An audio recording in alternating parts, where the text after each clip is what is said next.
Hey guys, welcome to this week's episode of Indy and Dr. podcast. It is the first time I've ever said that. Indy is not here today, but I'm joined by my younger sister, also called Jaz. So Jaz is a very successful solicitor, now practicing lecturer, and is the founder of Yumintum, which is a premium vegan sweets company. So also Jaz, this is going to get confusing, guys. So I'm Dr. Jaz, she's other Jaz. She'll tell you the story how we're both Jaz. How you doing? Good, thank you, brother / Dr. Jaz. Yes, very nice to be on this show. I enjoy listening to it every week. I think we should clear the story of names first and foremost, because I think it's imperative. So I grew up... It's imperative, is it? We can see the lawyer coming out now. Yeah. I grew up being called Jaz my whole life through school, through secondary school, university, and then my brother, Beer, as I call him, has always been known as Karan, which I still find... Do you want to translate for our non-Punjabi guys? Yeah. What does Beer mean? So Beer, which I think the actual Punjabi word is Veer, means brother in Punjabi, so I don't actually call Beer by his name. And I really remember when he was little and I was little, and his school friends used to call the house phone and they'd say, "Oh, can we speak to Mavi, please?" Because nobody, for some reason, calls, you don't call boys by their first name. And I'd always shout down the phone, "Beer, Beer." And then you'd lecture me after, like, "Don't call me that." Yeah. Is that what I'd say? Oh, okay. That's what you'd say. You were embarrassed. But anyway, back to our names. And suddenly Beer reaches university and hospitals, and all of a sudden, all of the fellow doctors start calling him Jaz, Jaz. And the crucial moment, the moment that everything changed was when he changed his name on Facebook. And now became official. Yeah. We now are two Jaz Mavis on Facebook, and it gets very confusing with people tagging us into things because they think we are one another. So that's the story. So I was the original Jaz, and you are the fake Jaz. Yeah. So just to make, there's a very simple solution, which the listeners probably have alluded to here, is that you can just change your name. It'd be very easy for you to change your name. You are married now, so you have a different surname, which you choose not to take. So you can be Jaz Thind. I can be Jaz Mavi. So that sells that, doesn't it? I think we should move on now. Right. Okay. So we've just spent a few days, haven't we, in Wales? Yes, we were in Llangollen and Brecon in Wales. And it was a fantastic weekend. South Wales, we haven't explored before. We've been to North Wales a lot. We've been to Llandudno. We've done Cardiff. We've not done South Wales. And it is actually quite different, I think. I don't know if you agree, but it felt different. It was more touristy in a good way. People were very welcoming. And the scenery was just breathtaking. Yeah, so we were there for Dad's 60th birthday, and it was good to get away for a few days. I think it was nice to see people as well. So one of the highlights for me is we were driving, on the way back, on the way to the activity center, and we went through a point which is where I think where the trekkers start, which is at the base of the highest peak. And it was, that was it. That was the name. Welsh isn't bad, is it? And there were a lot of people, and it was just nice to see, out and about. Had loads and loads of ice cream today. Interestingly, what did we have today? We had Shepherd's. The name was called Shepherd's ice cream. Shepherd's sheep's milk ice cream, which apparently is a Welsh delicacy. So they use sheep's milk, and you can taste. There is a bit of a difference. There is a difference. Flavor. It almost tastes like it's nice, but it reminds me of of goat's milk. Yeah, I know you don't like goat's milk. I don't like. But guys, recommend it definitely. So pop down. We were in the town of Hay-on-Wye. Now, usually there would be a festival at this time. It's a literary festival. And obviously that was virtual this year because of COVID, but the town was still in full swing. Decorations and things were up. The castle was being refurbished. We had some nice snacks, had a good walk around. Jaz bought loads of stuff she's never going to use because that's what Jaz does. We'll get onto that and your stationery habits. Definitely, if you like books, Hay-on-Wye has, I think it's known as the town of books. It's got so many bookstores, antique shops as well. And the books that you buy, they're very, very reasonable. A lot of them are secondhand, but you can find classics in there. So we saw lots of Charles Dickens. We saw lots of Jane Austen. Mom picked up some Agatha Christie's as well. So if you like books, definitely go. And even if you don't like books, it's nice to have a stroll there. The town was so nice. It was a good holiday. It was nice to get out. It's good, isn't it? And I think, okay, the world seems like it's going to be opening up, and we can see that there are countries on the green list. But I don't know about you, but all these news articles I keep reading, flights being cancelled, EasyJet, Ryanair turning people away. Then I see pictures of the airports themselves, massively flooded. And it's just like, I think this year staycations are going to be the way forward. Yep. And with this weather, we've had some awesome weather. I think it was the hottest day in the year on Monday. Yeah, Bank Holiday Monday. And we were outdoors quad biking, clay pigeon shooting, axe throwing. We had an awesome day. I think there's a lot to see in the UK, but the problem is when you live in a country, you don't always appreciate what you have around you. And I think this pandemic has forced us to look around where we can actually legally go and think, okay, how can we really explore this area and take away what we want from it? And I think that's what we did this weekend. We were able to feel like we were away. The scenery was different. The people were different. Most of the time, the language was different. I was really pleased to hear one of the cafes we stopped at, absolutely in the middle of nowhere. We had really lovely sandwiches there. I went up to pay, and in the kitchen, I could hear people speaking Welsh. And I've been to Wales before, but I've never heard people converse in Welsh. I didn't think it was so prominent, but that was really wonderful. So I really did feel like we were on an actual holiday. And and it's so near. Wales is not far from us. There's so much to explore, but we take it for granted. But hopefully, like you said, I think the rest of this year, I don't really want to particularly get on a plane and be enclosed. Doesn't matter if you're sitting in, the front of the plane or the end, the air is the same. And I don't feel comfortable particularly doing that. And that being said, I'm not sure with this Indian variant, which I now believe is renamed the Delta variant, because what the World Health Organization has said is they don't want to have names attribute to one. Yeah. In the same way, we can't call it the Chinese virus, as said by Donald Trump. We won't call it the Indian variant. The Delta variant apparently is now, we're going through the start of a third wave, which I don't know. You're the doctor. What do you see in hospital? Is that a true reflection? Has hospitalizations increased? What do you think? I think it's too early to tell at the moment. The infection rate, yes, is on the rise, and we're seeing that. Whether that then translates into increased hospitalization, because it is something to see, but the key bit in the middle there is vaccination. If the vaccination program, as we've seen it being rolled out, is effective, based on Prof. Whitty's numbers, about 85% reduction in need for or recall hospitalization, then maybe we don't see the same numbers we saw before. Yes, infection rate may be high, but if it's not translating into need for hospital beds and specifically ITU ventilators and critical care, then I don't know. It's too early to tell, but I'm back at work tomorrow, so I will be asking some of the infectious disease consultants what their take is going forward. But yeah, COVID aside, it was nice that where we were, although people were respecting the law, there's social distancing where appropriate, people wearing masks and stuff, people were still trying to get back into normality.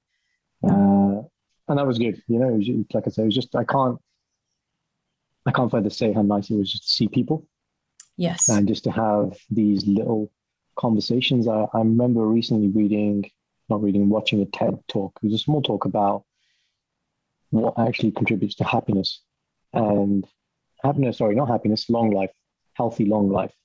And the things we think, exercise, not eating red meat, not smoking, were in the list, but they weren't the top ones, like 7, 8, 9.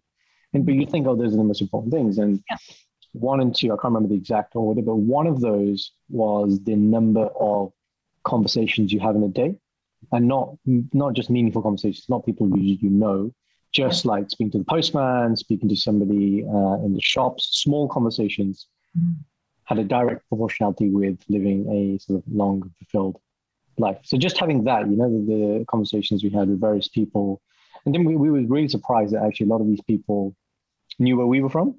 This small town near Birmingham. Gosh. Yes, because if you ask somebody in the UK, normally Warsaw is a very small town of no significance. Of course, to us, to me, it's the best town in the world, but it's usually of no significance. Is it? It is, yes, absolutely. Switched allegiance here, have you? Yeah, no, I've always maintained that. Thank you very much.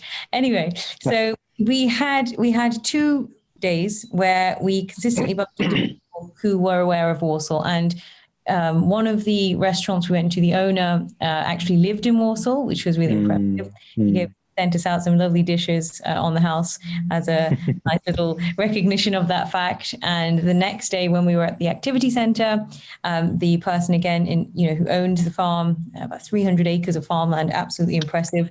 He had run courses in an area of Warsaw, and it just shows you actually Warsaw has some significance. People always think it's a tiny little town, but actually, clearly, it makes an impression.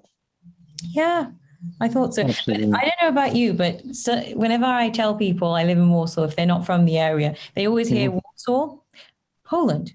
Poland, yeah. No. Especially in university, I came across a lot of people. Oh, where are you from? Oh, Warsaw. Oh, you're Polish. And then they're really confused because they're looking at you because you're Indian and they're thinking, Indian person, Poland. How did that? Then they look at you and they're like, oh, maybe she could be Polish. I can see that. I can see that. Really? Yeah. Maybe if you're drunk. But otherwise, no, it's one of those things, Warsaw and Warsaw always get confused. But yeah, it was nice. Yeah. I tend to start Birmingham. Then if they say which part of Birmingham, then I say, oh, have you heard of Warsaw? Right. If not, then I stay at that high level, chunked up level. Birmingham seems to be the... Yeah. People outside the UK just think we're either from London or Birmingham. That's like you only live in two places. Well, you remember, that's what the owner of the restaurant said. Where are you from? Birmingham or London? Straight away. There was nothing else. No other city of significance. Not Manchester, Leeds or anything. It was also our accent, so maybe had we had a strong accent from up north, he might be like, oh, okay, are you from up north or something? Yeah. Well, I think we're always told that we have an odd accent. We've got a twang, as Shindy, my sister-in-law, doctor's wife, tells us. We have a twang of it, but it's not necessarily that strong. We don't have what's called the yam accent, which I find very endearing, though, to listen to, although I don't understand all of it. That's the official terminology there, guys. Jazz, although there are certain words, when we used to go to a certain gym called David Lloyd, you can often hear Jazz referring to it as David Lloyd. So, oh yes. I do not. You make that up because you're jealous of the way I sound, because people always compliment me. You don't like it. That's that. Okay. This is going to turn in the podcast. Sibling rivalry. Sibling rivalry. No, we don't have rivalry. We have support. Healthy competition. What do you want to call it? Healthy competition, but there's a recognition that we are on parallel paths. There is no competition. Your success is my success, and my success is your success. At the end of the day, very humble. Of course, that's true. So, Jazz, what do you want to talk about? Well, I listen to podcasts regularly, nearly every day. I listen to true crime podcasts. I know that's not your genre. Give people a sense of what that is, because I know you know what that means. I love crime. Yes. Right, just tell them, give people an insight of the kind of stuff you listen to. So, true crime is quite literally about true crime, so crime that's taken place over time. And true crime podcasts they can be about anything. So, for example, the ones I listen to, each episode is on a case. So, for example, it could be it's a famous one. Like, the Yorkshire Ripper. What about his victims? Or other cases to do with massacres, so school massacres that have taken place in America. There's lots of things. Or people like Jeffrey Epstein. So, how did his pedophilic ring get broken? So there's conspiracies as well, but there's also crimes that have happened. So the episode basically focuses on what actually happened, but then it explores why it happened. So it's not just, here are the case facts, this person then went to prison. It actually, a lot of them, they do focus on the psychology, trying to get to the bottom of why is it that people commit crime. Causality. Yeah. What happened in their childhood, or are they, do they tick the boxes? Mad or bad. Yeah. Are they psychopaths? And, you hear a lot of these phrases thrown around, but actually they're not what we say. And a really interesting example that I think I've discussed with you before is psychopaths. Many times. Your Many favorite times. dinner time conversation. Absolutely. So, what is a psychopath? We think, oh my God, that person's crazy, they're a psychopath. But no, actually. Let's give it some context. Yeah. So psychopath, you think Hannibal, right? So everyone's going to think there's some crazy man or... Yeah, I mean, they can see crazy is a very subjective term. What is normal and what is crazy? That's a whole debate in itself. But there are, there's articles and journals and research about people who are psychopaths tend to be born with a certain tendency. And it's actually people who, the broadest definition I can think of is people who are devoid of emotion. So they might actually try and replicate emotion. They might look like they have emotions, but actually there is no emotion in there. And that's not usually as a result of their environment. It's not people, sociopaths tend to be a result of their environment. And as a result of what happened in their childhood, they have become a certain way. Psychopaths tend to be born that way. One definition, you could say born like that. They just don't have that missing. And there's certain things that can indicate psychopathy in childhood, such as hurting animals or arson, a tendency to want to do those things. But that's a really interesting thing, isn't it? Because I guess my kind of opinion would always err on the side of saying that, somebody can be born evil, because that's a statement we're kind of making, right? So even someone like Hitler, how much of it is he was inherently evil, and how much is he became, he came from his environment, he was the outcome of the things he was around. I guess mine would always kind of be that, but maybe that's how I want to give the benefit of doubt to, well, how can anybody be born evil? So I'm interested to explore this, but how do we make a case for people can be born evil? What's the science behind that? The thing is, born evil maybe doesn't sound right, but it's certain people have genetic makeup in the same way that, obviously science is not my thing, but you can be born with a certain chemical makeup. It's the same principle. So, of course, environment does make an impact. It does. But there have been cases of people who have brought up in very loving homes, very what we would class as normal childhoods that have very loving parents, and they would still have this devoid of emotion setting. And there are some, like I listened to a podcast last week actually about a psychopath who is managing his psychopathy, and it's really, really interesting because he has... Let's pause that. So you've got a psychopath. Yeah, who recognizes... So what you're saying is he has insight. He has insight into his psychopathy. He understands that he's devoid. Yeah. Okay, and how is he managing it? Managing it. Well, there was lots of things. Define managing? Managing in the sense that, for example, classic characteristics of a psychopath, they can be very manipulative, very charming, very wanting to always kind of get their way, but are willing to do devious things to get it. Not necessarily what we would class as, but certain things. And he keeps himself away from certain types of people, certain types of company. And I'll send you the link to the podcast. You must listen to it, because what you're hearing, that usually we listen to things about people, but this was actually somebody's own insight into psychopathy. Because not so he's telling his own story then. Yeah, exactly. Right, but he's quite open about, well, this is how I feel. These are my urges or whatever. Yeah, exactly. And he's somebody who... And he's managing it. He's been sort of medically diagnosed. Is he? I presume he's not in prison then. So he lives. Yeah, he's not in prison. He's a psychiatrist and psychologist, and that's how he maintains his. I don't think therapy is the right word. I can use therapy. That makes sense though. Condition, and it's interesting because that's the flip side. Because we always tend to hear about people after they've committed something, but often you'll actually find psychopaths are not the people who commit things like. What we think. Or but it shows you the power of language, how we can associate a word with something, but actually it's got nothing to do with it. It's anonymous, we make these connotations. All the time. So then, if we come on to let's talk about the Yorkshire Ripper, Jack the Ripper, people like this, and then you've got your secondary term here now, so sociopath, which I think of the two is a lesser term. Yeah. If a random person on the street, you said, or not, maybe not define, but tell me or describe what a psychopath is. I think everybody has like 50 names they can rattle off. And then you say, okay, do you know what a sociopath is? Yeah. And it's like, oh, what's that? So tell us, what's a sociopath? That's what I'm saying. Yeah. So they'd be like, oh, isn't that the same thing? Or I've never heard of that. So what's a sociopath? So I want to give a disclaimer here because I've looked more into psychopaths than I have sociopaths. And I think my understanding is that sociopaths tend to act in a certain way as a direct result of their environment. So where, for example, if they have been abused or they have been neglected or hurt in a way, then they act out as a result of what they have experienced. So they're a product of the environment. That's what products of their environment. So the causality for both is different. Yeah. And you tend to see more people or criminals classified as sociopaths than you do psychopaths. That's the kind of trend I've noticed through the episodes I've listened to.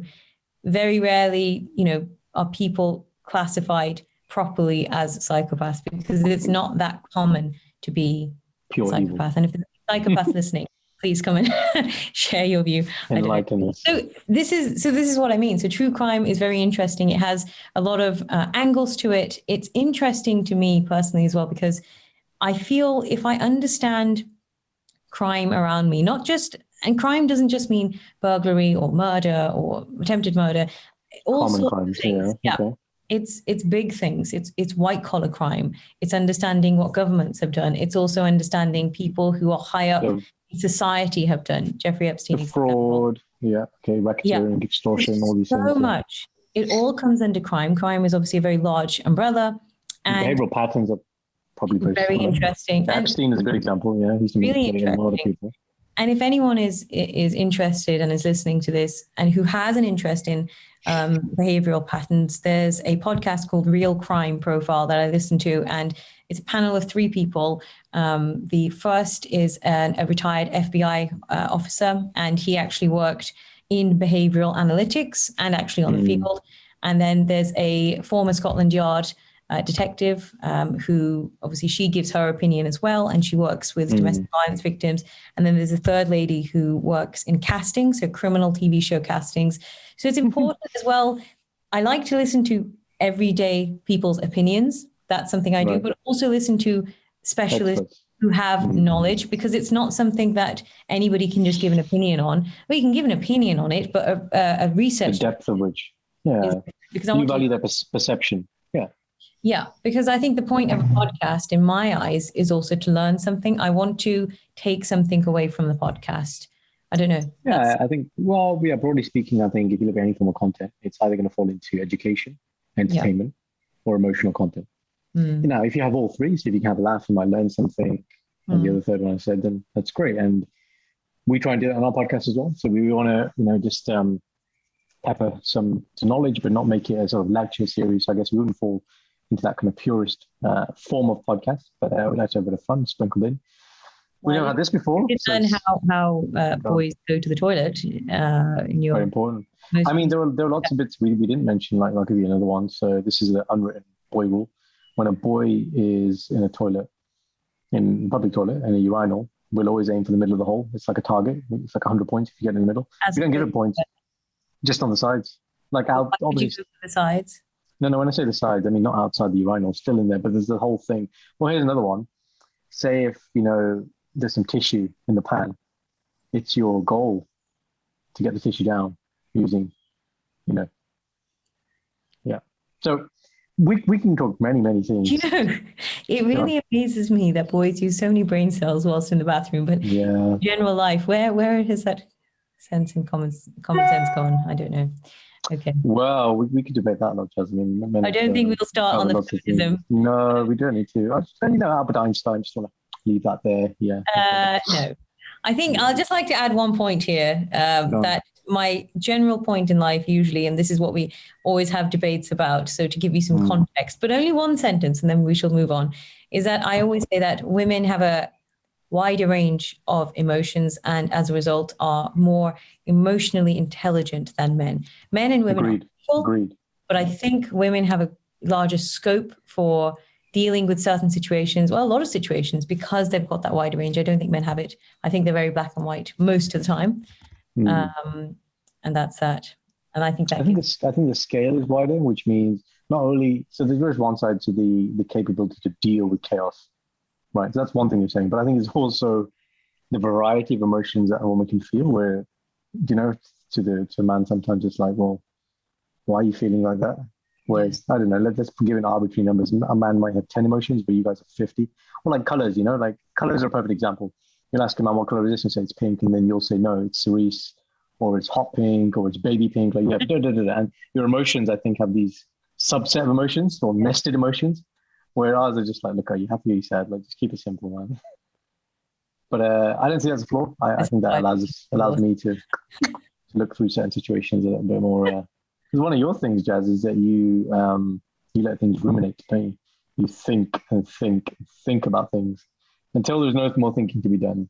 But before that point, you'll then share it with me because you need to vent it off. Analyzing, speaking, and sharing your thoughts is a very good thing. I think part of the reason we see so much so many issues with mental health is, again, not an expert, but people don't have the ability or the chance to voice their concerns and share how they're feeling. Especially, I mean, I was thinking about this during the pandemic. We are lucky, and I think a lot of Indian families, or maybe just ethnic minority families who live together, are so lucky that in this pandemic we have had each other. Yes, certain times you want to pull each other's hair out because that's all you have, but at least we are not stuck living alone in a city or otherwise, and having to just deal with ourselves, because that's so difficult. How do you analyze and how do you self-reflect all the time? It's so hard. You need feedback, isn't it? This all comes back to sort of touch points, and obviously our behavior will change based on the people around. No, sometimes it's good, sometimes it's bad, but in a good way, at least it allows you to check yourself. That's what we're saying. Whereas some people, like, right, in the pandemic have lived in what could be like, solitary confinement, like in a prison. Whereas so imagine this, like I've got elderly patients that come in, right? And as part of when we speak to them about when they first come in and find out why they're here, it's the social setup. So who do you live with? Oh, I live alone. Okay. And so, then we ask them, how do you do things like shopping, food, cooking? They may have some carers. Even on, the best package, when I say package, I mean NHS funded package, it might be 4 calls a day. That means 4 people coming. But this period of time they actually come for maybe about 30 minutes, right? And then throw in that a lot of these people, so in the absence of having some company and the absence of being fit enough to leave the house or being told to shield, that they watch the news, right? So I get a lot of people who just constantly on this kind of high alert mental state where it's like, oh my God, COVID's going to get me. So you're watching this stuff all day. You think it's going to hurt you. You're inside. You have no one to speak to. And you're right. So you're in the prison of your mind, essentially, and your thoughts just escalate. It is all consuming. Yeah, it is, and it's just not healthy. So, I mean, a similar example in terms of context. I was thinking about people who live, a classic example in London or cities like that, where they're room sharing or they have a studio apartment. And most of the time, people don't have gardens. Obviously, if you have an apartment, if you're lucky, maybe shared communal garden. But even then, I know in London, some communal gardens were shut, obviously because of the risk of COVID. And that is so horrible. Like I remember watching the news last year when it was hitting Italy really bad. And you saw these kind of towers. High-rise towers, and people just kind of leaning outside, their balconies about this big, like, I don't even know the square foot, but it's very small. And that's all the fresh air they have. That is scary to think you can be a prisoner in your own home. That's scary. At first, the whole pandemic was not nice. Yeah, I know. But it was the perception was, I can work from home. Yes. Oh, I'm at home. And then it just quickly became, this is not sustainable. Yeah, it's not sustainable. It's very odd. You go into, it was one person in a supermarket at times. It was, you can't go to the cinema. You can't have people sit in your car. When restaurants were closed, when takeaways were closed, McDonald's was closed. I mean, that was peak. That was the peak. The McDonald's was closed. Who would have thought the day would come? And it was something that you couldn't have predicted. And I did find it very interesting at the start because it was a crisis. It was chaos. It was, we didn't know what was going on. You had to be alert and you had to think, how are we going to get through this? But then slowly, like you were describing with watching the news, I hated watching the news around Christmas, January, when that third lockdown came. I was so depressing, thinking, when is this going to end? It was great. Yeah. Yeah, exactly. Summer's lockdown is one thing. Winter lockdown is a completely different ballgame. Yeah. When there is no end in sight and you have nothing to look forward to, that's difficult, which is why, reducing your timeframes and you got to focus on what's in front of you, right? You got to focus on what you can do. But what I found really interesting, what you said there is, there was absolute chaos and panic. And we had Dominic Cummings the other day when he was being what's the word? Interviewed? Deposition, like deposed, or you call it maybe. And, I think there's one bit where he said he walked into a room and some higher exec, number 10, had asked, right, so, I've been told that you have plans for this type of thing, contingency plans, or these types of emergency mass pandemic scenarios. And then he's like, no, we have nothing. And, credit to Dominic Cummings, just sort of talking frankly and basically saying, this isn't good enough. The public's assumption is that we know what we're doing, but the stuff all happens behind closed doors, policy making, all this stuff. And to think that there was nothing, that we were just sort of reacting and using our skills of versatility to deal with what's happening rather than being like, no, we have this thing in place is quite scary. Really scary. Because you sit comfortably in the assurance that your government takes care of you. That's just, we're almost democracy in their arms. It's that's the whole principle and the whole point. But when you see that they don't know what's going on, which means that we don't know what's going on, it's very concerning. But as much as it didn't filter down, did it? I mean, imagine the same scenario, simpler one is being on a plane, right? And something's happening on the plane. If the captain lost his shit, right? And we're like the cabin crew, even if there's a problem, the captain has turned on the safety sign. Please take your seats. It's really calm. But if they're like, look, guys, the plane's about to go down, right? It's a whole different thing. We do kind of lose confidence. But again, we're given this kind of, false reassurance. We've got briefings every day, not on the level of Donald Trump used to come out with a 20-man team. Remember that when we first started? Oh, my gosh. There was a point where we used to rely on their briefings because they... Yeah. We'll rely on it, but we used to enjoy the spectacle of, the Donald coming out with his 20-man team and he had his generals and he had this person and this person. Oh, it's almost, spectacle is the right word. It does feel like it's when you watch American news because it's also theatrical. And like you said, with Donald Trump, he was the biggest character. And we had Dr. Fauci coming out, the little white jacket on, and we had army generals coming, and then like the Navy generals, and they'd all wear these fancy outfits. And you'd think, what is the need to do this and to have branding? Branding is the key thing here, right? So branding to build confidence. And they want to look in control. And you know what they did? Because at that point in the UK, there was no number 10 briefings. We had nothing. We had zilch. And I felt we almost used to watch the American briefings to know what was happening with this pandemic. And that's when there was complaints, obviously, with our government that why are you not sharing what's going on? With leadership. We need transparency in our leadership. Yeah. Because to control is probably the wrong word, but to sell our nerves, the anxiety of the nation. Yes. Now I have a different perspective. I'm a doctor, I'm seeing it, but to an average person, who's not medically read up, because I had a lot of people thinking they were just going to die, that even if we're in the house, behind the door, didn't go out, and the COVID was just going to come in through their door and kill them. It's literally what people were thinking. You need some assurance, right? There is a game plan, a strategy. That's what we need to hear. And okay, it started coming out, and there are bits which we look back at now. I think when Boris first came out and he had that very mixed message, hundreds of videos and memes have been created about work at home, but try and not leave the house. No. Go to work if necessary, but try and stay at home. But go inside, but stay outside. Really, really mixed. And don't be tempted to go to your friend's house. And it was so messy. And then, but I think the height for me was, I'm quite sure this happened. I don't think I'm imagining it, but even the Queen gave a message of, reassurance. And this never happens. This never happens. Only at serious points. It happened in World War II. It happened in World War I. Obviously, her dad. But it happens. The monarchy comes out at times of crisis, and they came out, and that shows you that that we were at the pinnacle of a real mess.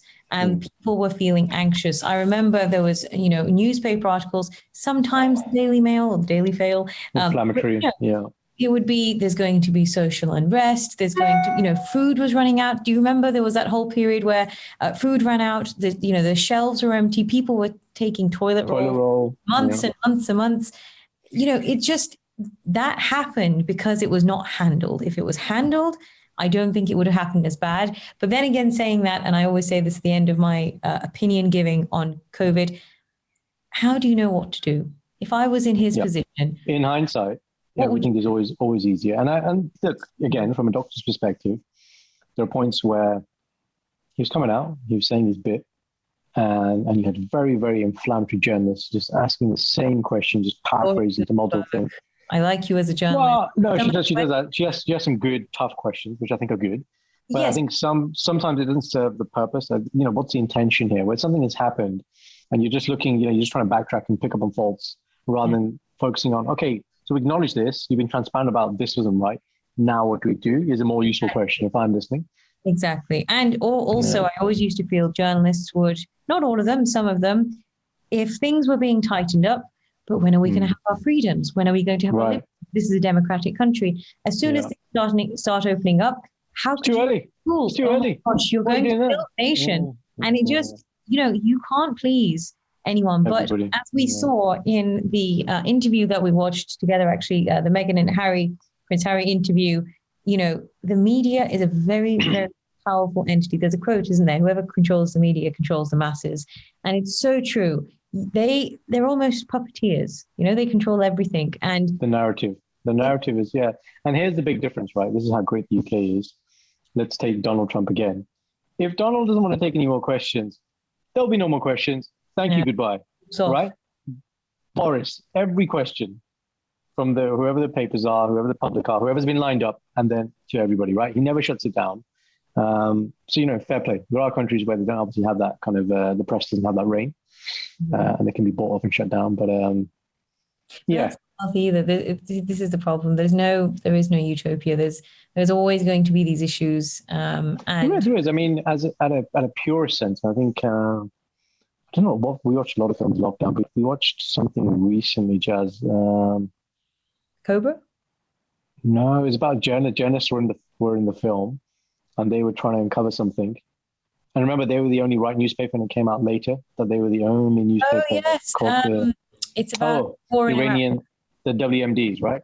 Yes, that was it. And they had a spawn that Saddam's regime didn't have any WMDs, and later they had to apologize. I think one of the bigger the New York Times had come out and say yes. Because they were peddling whatever they were being told by the politicians at the time. That's what the film shows you. And it shows you from a very purist sense, the foundations of journalism are the truth, expose the truth. Truth, exactly. Right? Which again, if you're a normal person, that's what you want. You want objective truth, not. But the problem is the ability to critically appraise what you're listening and hearing, unfortunately, is not a skill set which is taught readily, which means people will adopt the narrative which makes the most sense to them, and normally is the one that the masses are following, and then that becomes your viewpoint. And the one that comes from authority. If the government is telling, we think it too. It's like trusting the police. Policeman, no matter what time of the day, you're never going to think anything bad. You're going to think, it's a policeman, it's a person of authority. Unless you had a prior experience. But for example, I've listened to so many podcasts, again, crime that happens in the US. It's such a different, now it's becoming culture. Different. When you see a police, my hands are up. You can't see me, but my hands are up. There's almost a fear element there. And that's a totally different discussion. But again, people of authority have the right to share their opinion and the right for it to be heard. That's how it feels. Much in the same way, as authority a doctor, if I tell a patient something. Yeah, you're generally, the thing, the advice I'm going to give them, your solicitor, is coming from a place of, authority, like you said, but it should obviously come from a place of integrity. I think that's the thing. The assumption is whatever's being told is in my best interest. Yes. Right. But that can be painted in different ways. And only later do we find out, now we're talking a lot about politics here, that it's like, well, actually, what was the intention here? All this stuff about PPE scandals, these contracts being given out, to certain friends. Friends, apparently. The health secretary's friends had the contracts. And yes, some people say, well, the contracts had to go to somebody, but First of all, why did they get privileged to know about the contracts? And second of all, how much were they paid? We saw the same thing. You go back in history, World War One. You see it with the boots. You see it with munitions, everything. You know, these issues, they just come up every single time. Yeah, because wars or pandemics make some people very rich. You know, look, we're sitting on Zoom right now. Zoom shares have gone up. Yes. Okay, Domino's went up. So, and, lots of things. So a lot of things. So people will make money, right? And okay, so some of these things like Zoom hasn't created the pandemic, so it can take advantage of it. But necessary things, so like PPEs as an example, fine. If the contract was delivered by the friend and that was the best person to do it, and the tender was open freely on merit, fair game, right? Fair game. But if there's backdoor channeling here, right, and then you're having problems with getting PPE and the quality, and yes, some people are being made very, very rich. That's not right, is it? Yeah, it's not. There's a really good show on Netflix called Revenge, which I recommend all watch. It's an excellent show that essentially the premise of the show is that there's a girl who's trying to get revenge for the massacre of her family from a very powerful family. And the way she does that is she falls in love, love or not love, with the son of this very powerful person to infiltrate the family and get in. Okay. Yeah. And this family is so powerful. They've shown that there's a select few families who actually control significant events in America. So they showed a disaster. And the reason why that disaster was caused was because of insurance. They needed to kind of fiddle with, and not insurance at a person to person basis. This is large mass scale, making people filthy rich. And it just showed, you know, sometimes we say, oh, there's a certain number of people or certain families who control the world. It just puts it, it puts it into reality for you that, yes, it could actually be that. They show how it's done. And it's really creepy. And I've sort of reached the conclusion that if I think about this sort of stuff too much, it's almost, you know, you get stuck in this kind of cycle of what is real and what's not real. Conspiracy. Yeah, objective truth. That's very dangerous. It's very dangerous because I'm trying to remember this guy's name now. He was a conspiracy theorist. I can't remember his name. It's not David Icke, is it? No. His surname is Rice. Damien Rice, I think it is. He was a conspiracy theorist who, unfortunately, he died under very mysterious circumstances. And when he was where he was when he passed away, he was actually going to reveal some very powerful information. And, people have said that he was killed for what he was sharing. And it's not the first time we see people who whistleblowers, for example, or people who are sharing something they shouldn't be sharing, how they can be smeared and absolutely, obliterated because of what they're doing. Change the narrative again. See? Yeah. It's very scary how much easily that can be done. Yes. But how people will come after you. My favorite example on not such a sinister note would be looking at the scandal of Bill Clinton and Monica Lewinsky. Now, when you think about that, you think you had a president who's in such a privileged position. You had an intern who obviously the power balance is just ridiculous here. And when we think about that scandal, do we ever think, Bill Clinton did some heinous things whilst in a powerful position to a girl at the time who was very young and didn't really know what was going on? Vulnerable, Would you think Monica Lewinsky, you absolute, people have called her horrible things, whore, they've called her, marriage breaker, they've said all sorts of things. And that's because a lot of the time we take people who've come out with the truth and actually shared it and we villainize them because it takes us away from what we think is our perfect reality. Obviously, there are other issues there too, but it just shows how much you can be villainized for telling the truth. And it's sad because obviously you should tell the truth, but sometimes you think, but at what cost? Why? Yeah. That's true. Whistleblowing is a big thing. It's a big thing within the NHS, as you can imagine as well. And I think it comes down to, say you were going to expose a truth, right? And it may benefit a lot of people, but at the cost of they're going to threaten my family. Because, getting pressure points at people, so not necessarily yourself, like threatening you as a person is one thing. That's kind of, you can give it or take it. There are people who'll be martyred, in the cause of truth, right? But as soon as it becomes, forget you, I'm going to threaten your mom, your son, your daughter. It's a different question altogether. Then is it worth it, right? It's worth and coming back to your earlier question about it's easy to get lost in, the micro of all these things. I do like, I think it's interesting to discuss these things and debate and deepen our understanding. But at some point, I always ask the question, does what I'm speaking about affect my day-to-day living? Right. Now, again, we could project it out, and probably it does, right? If we look at like an economic level, whatever. But actually, have I got the freedom to go and do the things I want to do? Can I spend time with family? Can I eat some good food? Like we've just been in Wales. And I think if I can do all these things that I kind of want to do, then I'm not too worried about this other level of things. Do you know the issue with that is a very valid point, and I agree with you because I do it. But the other part of my mind and my feeling would say that all that you've said is I can do this and I can do that, and that's great for me and that's great for my family. But sometimes there are greater causes to speak about. And I think this is where people get caught up when you do get people who are passionate.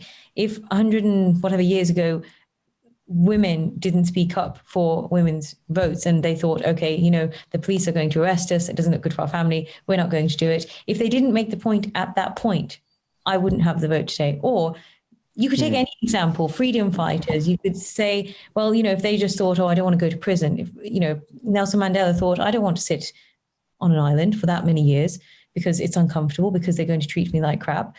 You know, South Africa and the world wouldn't be where we are today. So yes, you're right. We have to sometimes balance what we want with people around us.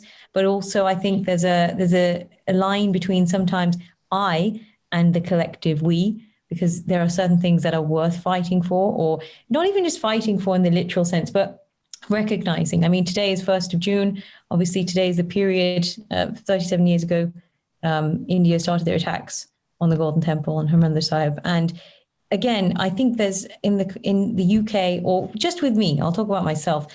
Growing up, I never felt very qualified to speak about this topic. And we're not going to go into it in much detail today, but it's something that I maybe shied away from speaking about because I thought, oh, I don't know enough, so I can't give an opinion. And which is important, rather than important. adopting an opinion of course. Masses. Yeah. But equally, there is also this element of sometimes you don't want to say the wrong thing because you think about things like, if we go to India regularly, we go every year.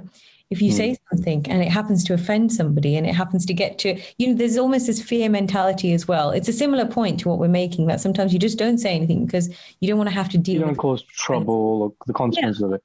And that will depend then on the point you're making. Exactly. Now your point. If your point doesn't match the narrative of what is accepted, then straight away you are separated. Outcast. And you're an outcast, and that's a problem. And recently, sorry. Going back to the bigger point, there's conformity, isn't it? Everything the government in general, this is a conspiracy line theory, will be that they all want us to conform, think the same way, do the same things, just be good little hamsters that run around. Now, coming back to your original point, I agree that the examples you've used there, women's rights, Nelson Mandela, yes. My point was more the point you made earlier about a few families controlling the world, right? So whether it be JP Morgan, Rothschild, all these things. Me speaking about that doesn't affect my day-to-day. So I actually it's not impacting the way I live. But you're right, if it's something which has a direct or indirect, something you're very passionate about, there's a really good Bible quote about this, whether you'll probably remember it. It's something about, it's a bigger sin to stay silent when... Yes, I know what you're talking about. Yeah. So rather than doing this, it's bigger than a sin, actually.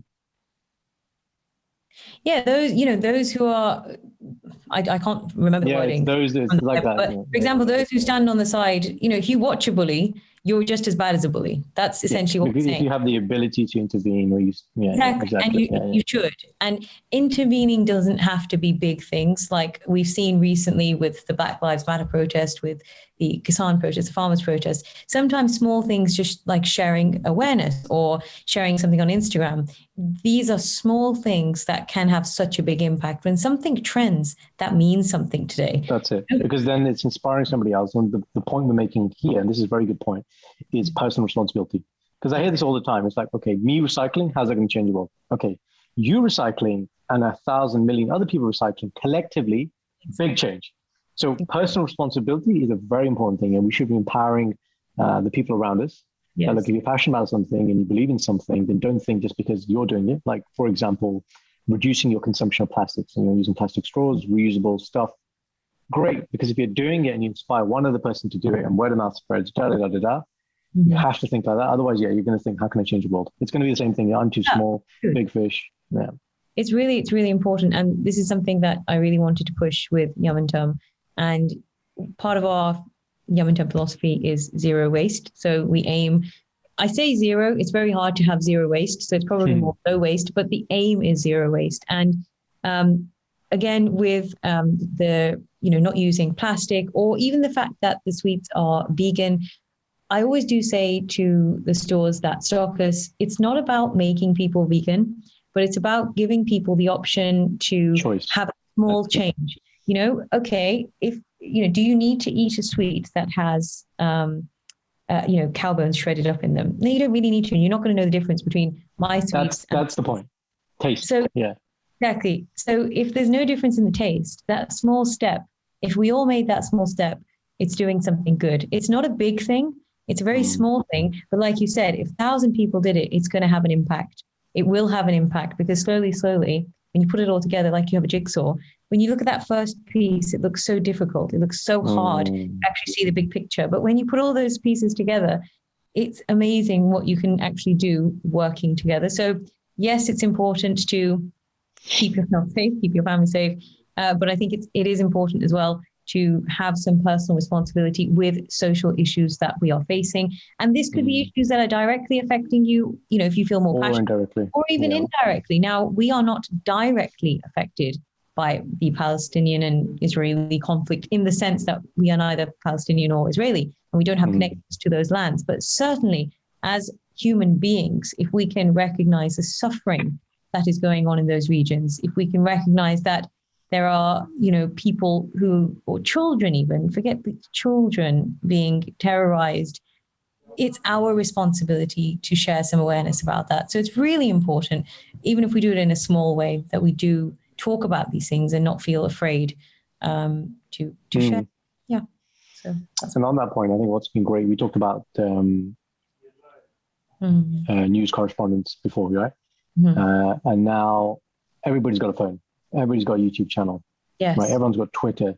So the ability to actually put content out there, stuff that's on the street, is making it harder for these things to be hid, which at least sheds light and, like I said, creates awareness. And when it creates awareness, now generally there is pressure from the world to sort this out collectively. And that at least that's one good thing that's come out of sort of social media presence.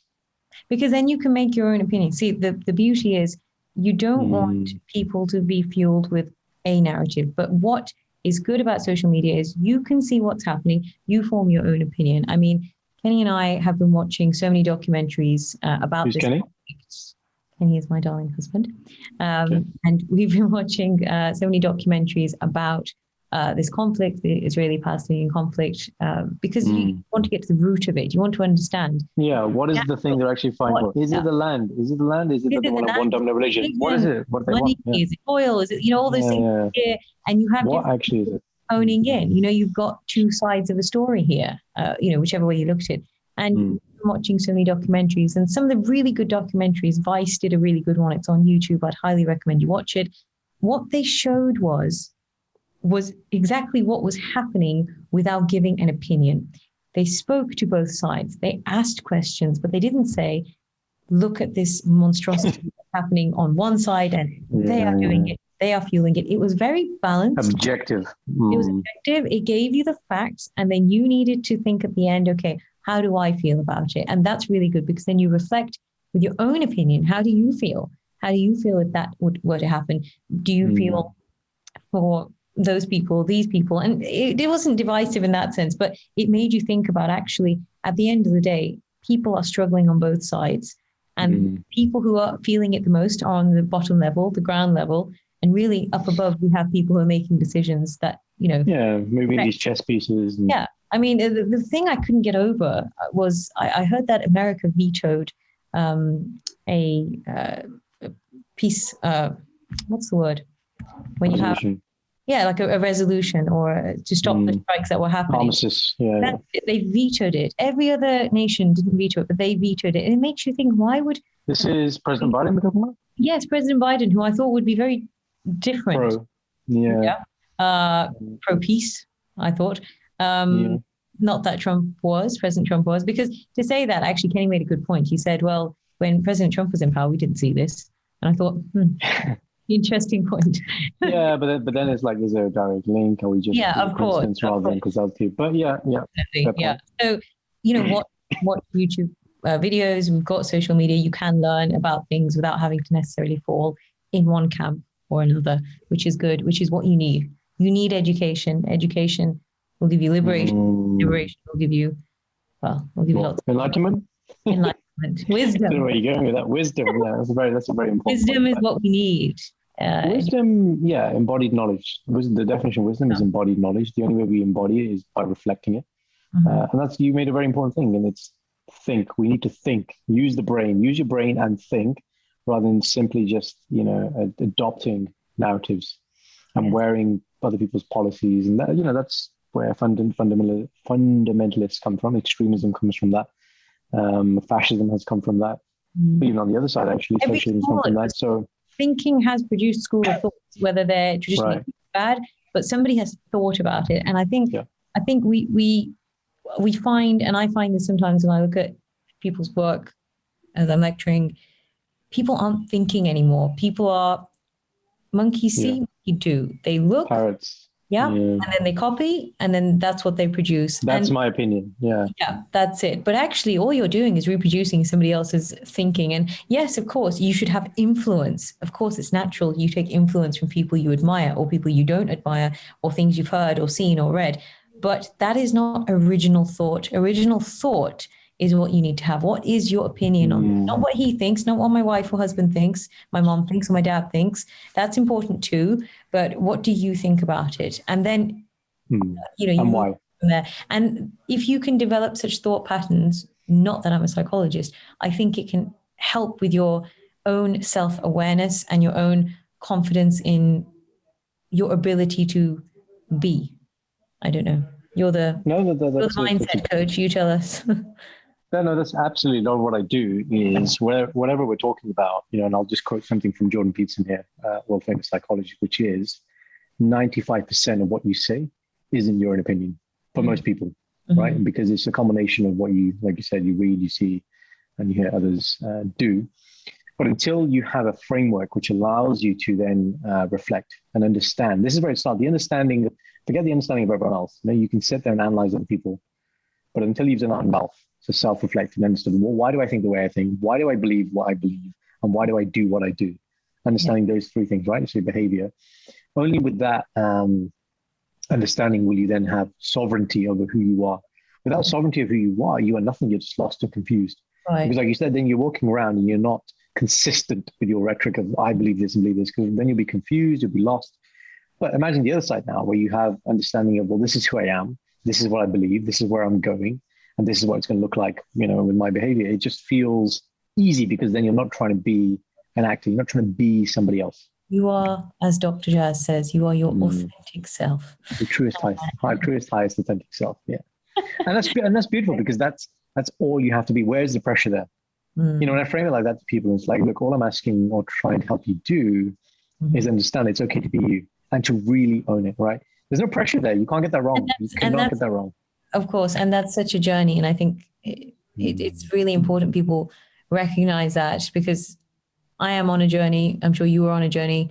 I don't know many people who are at the end of their journey, but to understand and be confident in your views is hard. And I think talking about it, I'm not trying to make it sound easy. Yes, you should fight for what you believe in. You should do what you do, because we all are still trying to do that. It's hard not to think of, what is society going to think of me? What are my mom and dad going to think of me? But we've all had those moments where we've made decisions based on what other people have advised us to do. I did chemistry and biology at A level because I thought that was the correct thing to do. Really, I wanted to take geography and maybe English or something. But it was what you think people want you to do. And that weighs in to how you think you should act. And to break away from that mental imprisonment mental emancipation, as Bob Marley says. Emancipation. Emancipate Yes. yourself from mental slavery. That's one of the lyrics of his songs, a really good song. Yeah. That is, I think that's life's goal, in addition to many other things. Yeah, but if you started there, and even if you spend a whole life just trying to do that, it'd be fantastic. I remember when I was speaking to one of my coaches, and he said, and he used the analogy of school friends, right? Because school friends traditionally are made much earlier in our lives, and we are a different version of our newest and most current version, right? And what he said is, unknowingly, when you are with those friends, they expect you to turn up in a certain way, i.e., to be the same Jaz that you were before. Because if you don't turn up in that way, to them, again, unknowingly, you're presenting chaos. Right. So then you conform, you turn up as that version rather than your truest, most current, up-to-date version. And the thing we were discussing and riffing on was, well, actually, there's two things. That when you're with somebody like that, you're speaking, from your point of view, you should be trying to present your most authentic self, right? And allowing them the opportunity to try and understand that and then form this new version of yourself. So therefore, you're not conforming to old version of self. And in the other side of that is if I'm the person in the receiving, right, and somebody else is trying to do that, allow them the space that they feel comfortable to share that self, right, and not be the older version, because it's okay to, we're all going to get older, and hopefully we're going to get wiser by having more experiences and more reflections on the things and become different people, but that's okay. And I think fostering that environment that allows you to do that, and this will come down to who you spend time with. As we get older, your company is very important. The company is everything. Yeah. And I think there is this Japanese, it's not a proverb, but it's like the saying that we have three faces. There's a face that the world sees. There's a face that your nearest and dearest see. And then there's a face that you have that only you see. And I think that's really quite true. I think a lot of the time we're in this situation where no matter how much you love someone or you're close to them, at the end of the day, we make compromises, You make compromises. I might want to really, really say something, or I might really feel something, but sometimes it's not appropriate, socially speaking, to say it, because I think, well, it's just going to cause unnecessary fight, or they're not really going to understand where I'm coming from, or, it's not even though my intention is not to hurt their feelings, it might be perceived that way, so I won't say it. So there are things I think that only we understand as unique individuals. And sometimes that's not for everyone. And I think that's okay as well. I think having a bit of... my definition of authenticity is not... And people will often challenge me on that point, that very point there, which is, but sometimes you suppress your opinion.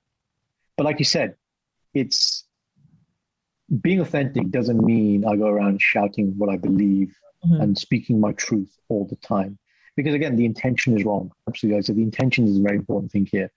Because when you're aligned, then your intention and behavior are aligned, and the other person can see. But when there's misalignment, that's when you're perceived as X, Y, Z. Whereas your intention might be here, but your perception of behavior is somewhere else. So absolutely, being authentic doesn't just mean, I don't know, just speaking your truth all the time. It is about thinking. Now, that's a high level of, sort of emotional IQ, like you mentioned earlier, thinking about the other person's feelings. What point of their journey are they at right now? Appropriate for me to share this. Are they ready for this truth, let's say, for example? And that takes a high level of maturity. Otherwise, you could just be like, hey, I could just as mindset coach, hey, you're not really living a good life. You're living a crap life. You're not really awake. You're not aware. You're not looking for self-realization. It's very easy to become like that as well. And actually, Kenny and I were talking about this in the car today.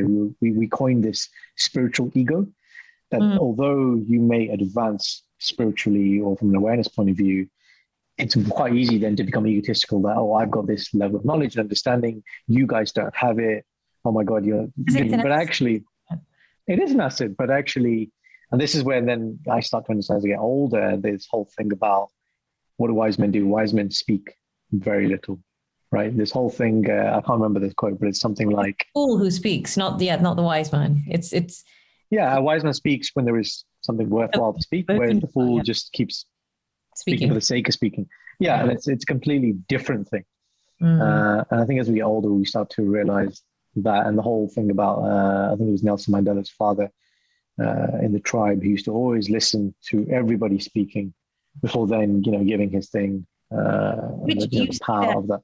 You see that behavior in a lot of social practices. I mean, it's like going to court. The judge doesn't just read the paper and say, okay, this is what's going on. You hear opinions. You listen to both sides of a story, or however many sides there are, and then you make an informed opinion, because it's very stupid to sometimes individually think that you know everything, even though it's very tempting. I've been there. Right. Sometimes I think I know everything, but actually you don't know everything. I think until you reach a very, very high state, you will not know everything. So yes, it's a very important. Well, but most people who do get to that high state, like Plato, I think he had a famous quote which said something like, "I only know what I don't know." Yes. And so you get to such a high level of humility where it's, it's like that. Very interesting. I also think we should mention, we need to send congratulations to our dearest Prime Minister Boris Johnson on his recent nuptials. We spoke about him and we didn't even congratulate him, just in the off chance that he listens. A very, very big congratulations, Boris. Mr. Johnson. I'd love to know how Boris got married. I really would love to know how. COVID safe, you mean? Or? No, I think he had a COVID-safe wedding, 30 guests, so that was a pat on the back. But he actually got married. He had a Catholic marriage. He got married in Westminster Cathedral, Catholic marriage. But the thing is, Catholics can't actually get married again. There's no such thing as divorce. So obviously he just legally got divorced, I think it was last year, to Marina Wheeler. She's a barrister, I know that. But he got married again in a cathedral. And I saw on Twitter there was this whole debate, and I thought it was really interesting. How did he do it? Because Catholic priests tell their parishioners or the attendees that actually, you're not allowed to get married again if you are divorced. But how did he do it? Why was there that certain loophole for him? I thought that was really interesting. Yeah, well, it probably depends on how devout he is as a Christian or Catholic as well. That's probably important. But I don't know. Special rules for special people. Well, we look. Your old friend King Henry VIII. He created a whole new church system, right? That's the thing. If it was that easy, why did he have to create a whole new system? But Boris just walked in and he just had a Catholic ceremony. I think it's really fascinating, but I also think it's quite dangerous as well. It sets a dangerous precedent that for some people there's this rule, but for other people there's that rule. But then I suppose that's life, isn't it? That is life. So I think Jaz will leave it there. That was a nice way to end. That is life. And guys, if you listened in, I hope you learned something. Jaz is a very learned person, and we have a lot of very interesting debates, as you can imagine, in our household. Sometimes, very, very occasionally, very rarely, she does win those debates. But it's okay. Please. I humble myself. I don't talk much. Huh? I think I'll create a sub-series to prove the point that that's not the case. Jaz versus Jaz. Jaz versus Jaz. Jaz squared. Jaz squared. Jaz squared is the name of our original podcast, guys. That didn't really get off the ground just because we both got busy with other things. But we will revisit that one day. As you can see, we have many, many things to talk about. So guys, thank you for your attention once again. Indy is probably going to be on the podcast in the coming weeks again. So I look forward to seeing him. It is very difficult. Well, I'm going to give him props here. Hosting is a skill. And if you listen back, Indy is very good at getting the conversation back, whereas I want to go off into the rabbit holes and tangents and just ask why and who and what. You and he challenges you, and it's really fun. Yeah. I love that. And he puts you on the spot. Well, you love that because that's what you do in our house, isn't it? You challenge me, put me on the spot. It's okay. Any final words from you, Jaz? No, this was really enjoyable. Please go and listen to True Crime podcasts, Real Crime Profile, Red Handed, and if you have Netflix, watch Revenge. And I think I'll stop with my reviews now. Thanks. Okay. And if anybody wants to get some of the vegan sweets, how can they get a hold of those? Oh, yes. You can pop over to the website. It's www.yumintum. So that's yumintum.co.uk. And you can get some yummy sweets there. Vegan. We have a fat-free range. No artificial colors or flavors. So very good for you as sweets can get. Excellent, guys. And look, I eat many of them. And I'm very, very happy. So all I can say is, guys, until you've tried it, don't knock it. And do the blindfold test, right? Like Jaz said, have one of her sweets, have another sweet, which has animal products, and just see if you can figure out which one's which. That's it. Because like I always say, last point, if you want to enjoy a steak, you're going to have an animal product. That's fine. Right. But enjoy a sweet. You don't have to. It's not necessity. So why do it? Let's leave the birds alone. There you go. Coming back to that point again, personal responsibility, guys. That is the takeaway message today. Do what you can with what you have. Start where you are. Don't think about how am I going to save the world, right? Just start with where you are and whatever you have, because that's enough, and then we'll build. So guys, as always, thanks for listening, getting to this point. Like, share, and subscribe. Come on, put this out to people. Leave us a comment. What have you enjoyed? What didn't you enjoy? We like those comments as well. Okay, take care, guys, and we'll see you next week.